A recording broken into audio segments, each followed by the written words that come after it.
नमस्कार दोस्तों, मैं आप लोग को आज शेख चिल्ली की मजेदार कहानी सुनाऊंगा। एक दिन शेख चिल्ली कुछ लड़कों के साथ अपने कस्बे के बाहर एक पुलिया पर बैठा था। तभी एक सज्जन शहर से आए और लड़कों से पूछने लगे, क्यों भाई, शेख साहब के घर को कौन सी सड़क गई है? शेख चिल्ली के पिता को सब शेख साहब कहते थे। उस गांव में वैसे तो बहुत से शेख थे, परंतु शेख साहब चिल्ली के अब्बाजान ही कहलाते थे। वह व्यक्ति उन्हीं के बारे में पूछ रहा था। वह शेख साहब के घर जाना चाहता था, परंतु उसने पूछा था कि शेख साहब के घर कौन सा रास्ता जाता है। शेख चिल्ली को मजाक सूझा। उसने कहा, क्या आप ये पूछ रहे हैं कि शेख साहब के घर कौन सा रास्ता जाता है?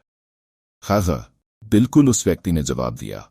इससे पहले कि कोई लड़का बोले, शेख चिल्ली बोल पड़ा, इन तीनों में से कोई भी रास्ता नहीं जाता। तो कौन सा रास्ता जाता है? कोई नहीं। क्या कहते हो बेटे? शेख साहब का यही गांव है ना? वह इसी गांव में रहते हैं ना? हाँ, रहते तो इसी गांव में है। मैं यही तो पूछ रहा हूं कि कौन सा रास्ता उनके घर तक जाएगा। साहब, घर तक तो आप जाएंगे। शेख चिल्ली ने उत्तर दिया, ये सड़क और रास्ते यहीं रहते हैं और यहीं पड़े रहेंगे। ये कहीं नहीं जाते। ये बेचारे तो चल ही नहीं सकते, इसीलिए मैंने कहा था कि ये रास्ते, ये सड़कें कहीं नहीं जाती, यहीं पर रहती है। मैं शेख साहब का बेटा चिल्ली हूं।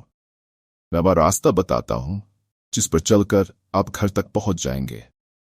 अरे बेटा चिल्ली, वह आदमी प्रसन्न होकर बोला, तू तो वाकई बड़ा समझदार और बुद्धिमान हो गया है। तू छोटा सा था जब मैं गांव आया था। मैंने गोद में खिलाया है तुझे। चल बेटा, घर चल मेरे साथ। तेरे अब्बा शेख साहब मेरे लंगोटिया यार है और मैं तेरे रिश्ते की बात करने आया हूं। मेरी बेटी तेरे लायक है। तुम दोनों की जोड़ी अच्छी रहेगी। अब तो मैं तुम दोनों की सगाई करके ही जाऊंगा। शेख चिल्ली उस सज्जन के साथ हो लिया और अपने घर ले गया। आगे चलकर वह सज्जन शेख चिल्ली के ससुर बन गए।